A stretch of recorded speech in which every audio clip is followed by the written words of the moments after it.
So ఇక్కడ మొన్న చేసిన నవీన్ యాదవ్ నామినేషన్ రోజే గెలుపు ఖాయమైంది అని చెప్పేసి కాంగ్రెస్ శ్రేణులు ఇట్లా అక్కడక్కడ కూర్చున్న వాళ్ళ దగ్గర మాట్లాడుకుంటున్న మాటలు ఇవి.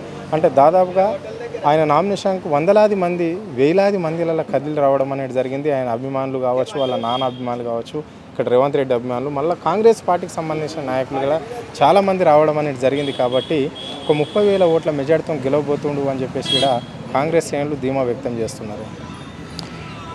ఇప్పుడు చూసినట్టయితే గతం నుంచి పోలిస్తే కూడా ఇప్పటివరకైతే కాంగ్రెస్ పార్టీ ఎవరు నిలబడ్డా కానీ ఇప్పటివరకైతే సో మెజారిటీ అనేది బీఆర్ఎస్కే వచ్చింది.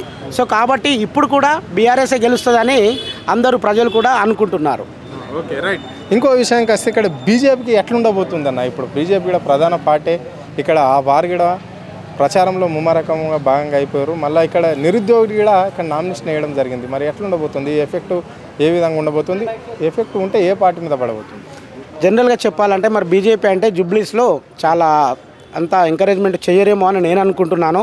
ఎందుకు అని అంటే జూబ్లీస్ అంటేనే బీఆర్ఎస్ అంటేనే జూబ్లీస్. హ్యాట్రిక్ గోపన్న గెలిచింది ఇప్పటివరకు హ్యాట్రిక్. సో కాబట్టి ఇప్పుడు కూడా బీఆర్ఎస్ వస్తుందని ప్రజలు అందరూ అనుకుంటున్నారు. Thank you so much.